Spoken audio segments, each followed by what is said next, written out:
Jornalismo de verdade.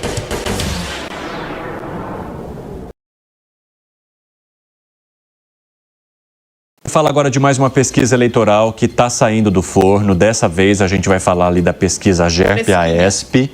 Tá fresquinha. E essa aqui é a intenção de voto para a presidência da República na pesquisa espontânea, quando os nomes não são apresentados. As pessoas só são questionadas e indicam ali em quem elas votariam. O Lula aparece com 32% nessa tentativa de reeleição. Flávio Bolsonaro já vem colado com 30% das intenções de voto. E aí, se a gente levar em consideração a margem de erro de 2,2 pontos percentuais para mais ou para menos nesse nível de confiança de 95%, está tudo embolado aqui nesse primeiro turno, nessa pesquisa espontânea.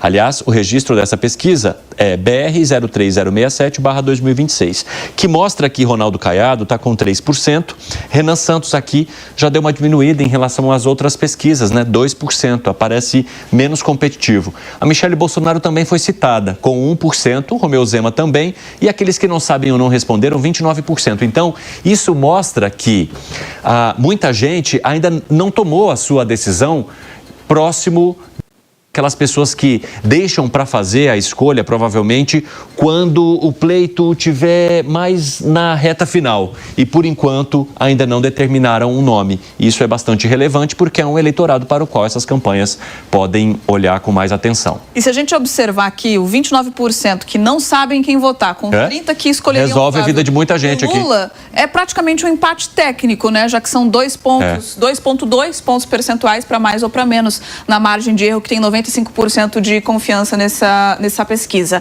Temos uma segunda página aqui. A primeira foi a espontânea, agora é a estimulada, quando os nomes dos candidatos são apresentados aos entrevistados. Flávio Bolsonaro aparece com 36% das intenções de voto, completamente empatado com Lula do PT, que tem 36%. Caiado do PSD vem na sequência, com 4%. O Renan Santos do Missão é interessante, ele aparece com o mesmo índice de percentual que apareceu na pesquisa estimulada.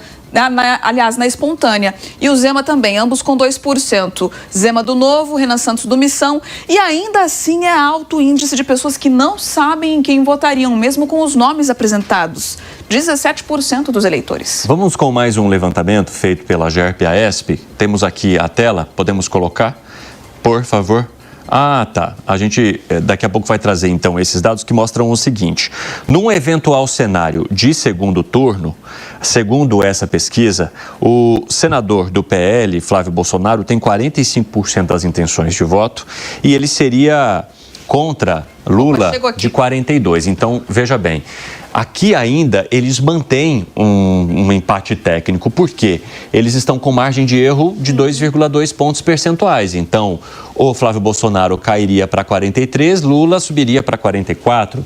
Está tudo misturado. Aqueles que não sabem ou não responderam, 13%. Então, há, de fato, um empate bem interessante aqui, segundo a GERP-AESP, entre Lula e Flávio Bolsonaro. E eu já quero chamar os nossos comentaristas para a gente conversar um pouquinho sobre isso, porque esse empate técnico demonstra que, segundo essa pesquisa, né, de Peixoto, aquela estratégia de colocar Flávio Bolsonaro como inimigo da nação nas tratativas envolvendo os Estados Unidos e o tarifaço, ou até mesmo o caso Master, eles não influenciaram no pensamento desse eleitorado em relação a Flávio Bolsonaro, segundo o retrato desse momento. Exatamente, Cine. Quando a gente olha para a situação do caso do Banco Master e até mesmo as críticas sobre soberania e aos Estados Unidos, o cidadão comum muitas vezes não consegue acompanhar e entender essa situação da forma como o Partido dos Trabalhadores imagina que vai acontecer. Então, não necessariamente quem está preocupado em pagar a conta de luz, de água, quem está preocupado com o preço da gasolina, vai olhar para esta questão do Dark Horse e falar, meu Deus, agora eu tenho um problema. Não, isso não afeta a vida no cotidiano das pessoas, mas o preço da luz, o preço da gasolina afeta. Então, isso também é um desgaste para o presidente Lula muito grande, porque as coisas estão efetivamente mais caras. E essa pesquisa, ela mostra um cenário muito embolado, em que está páreo a briga. Isso é muito ruim para o presidente Lula, porque agora as críticas virão ainda mais ativas. As críticas nesse momento ao governo acabam sendo ainda mais complicadas e mais duras. Há pouco falávamos da situação Estados Unidos e Irã e do efeito que tem globalmente. Isso impacta bastante o Brasil. Então, com isso, os preços aumentando, com certeza, em breve, devemos ver aí o Flávio Bolsonaro, pré-candidato à presidência da República, utilizando desse custo de vida, até gravou um vídeo recente nessa linha, mas utilizando desse custo de vida como um argumento contrário, um argumento de crítica ao governo em exercício. Agora, uma coisa que me chamou também a atenção nessa pesquisa são os jovens. O eleitor mais jovem, ele não está com o presidente Lula como estava na eleição anterior. Então, lá nos recortes, tem um diferencial ali, uma queda do presidente Lula entre os mais jovens, que me causa até uma certa surpresa, porque na eleição passada, muita gente que apoiou ainda não tinha vivenciado o mandato dele, mas sim de Dilma Rousseff, Temer, Bolsonaro, e agora esse eleitor aí da faixa dos 16 anos, ele está 16, 24 anos, ele, após um período com o mercado de trabalho que pode estar mais desaquecido, os salários não subindo muito, o preço das coisas mais caras, ele parece regredir e não ter mais essa visão de bons olhos do governo petista.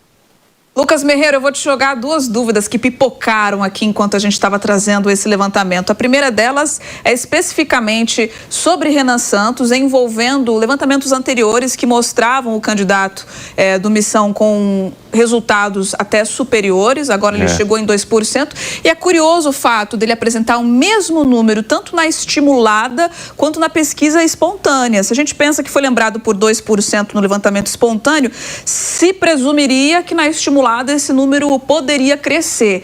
E aí também eu gostaria que você trouxesse a sua avaliação sobre os indecisos, porque mesmo em segundo turno, o índice de pessoas que não sabem em quem votar está alto, segundo esse instituto.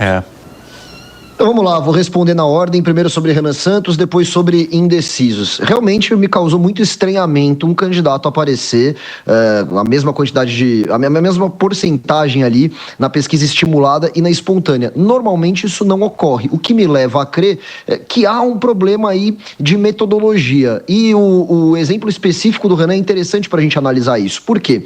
A GERP, a ESP, ela utiliza um modelo de coleta de dados ali, que eu considero um tanto quanto ultrapassado. Em boa parte, eles fazem ligações telefônicas, né, muitas vezes para telefones fixos, inclusive, e isso acaba retirando uma boa parcela de amostragem que eles poderiam ter.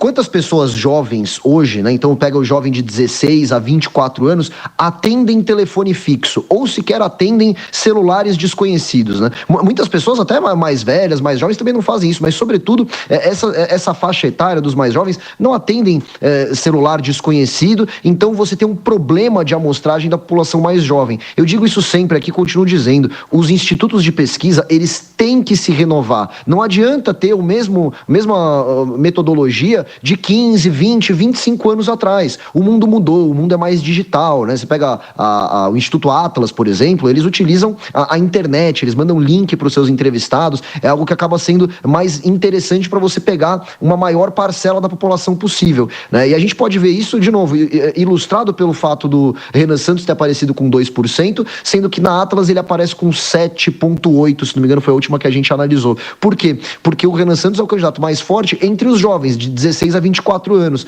Isso significa que essa faixa etária não está sendo muito bem representada em outras pesquisas. Então, institutos de pesquisa, vamos nos renovar, né? Século XXI, não dá mais para ficar ligando número desconhecido, ainda mais para telefone fixo, não tem a menor condição. Agora, em relação aos indecisos, evidentemente, isso mostra que ainda há espaço para uma virada no jogo eleitoral, né? Não adianta a gente achar que as cartas já estão marcadas, que necessariamente haverá um segundo turno, que esse segundo turno necessariamente será Lula e Flávio Bolsonaro. Claro que hoje essa é a maior probabilidade, todas as pesquisas apontam para isso, né? E provavelmente é o que deve acontecer, deveria acontecer se a eleição fosse hoje, mas os outros candidatos ainda têm muita margem para ir atrás dos indecisos, não necessariamente ainda tentar converter o voto, né? Vou tentar pegar o voto do Flávio Bolsonaro, vou tentar pegar o voto do Lula. Não necessariamente.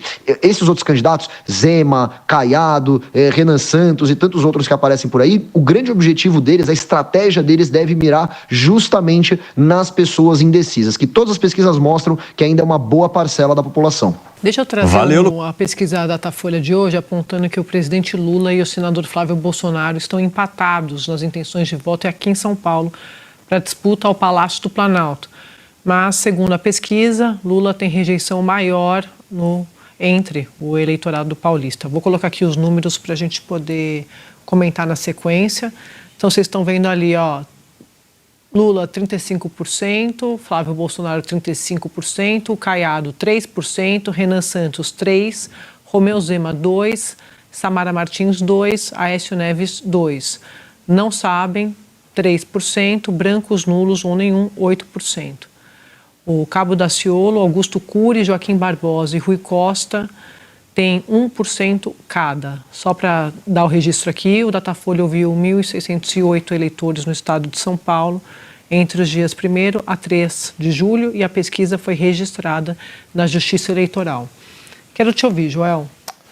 Pois é, primeiro um retrato que repete um pouco o cenário nacional que a gente tem visto, Lula e Flávio ali competindo, no caso de São Paulo até pau a pau ali, todos os outros nomes da direita completamente distantes, Flávio não foi arranhado, mas com uma importante ressalva.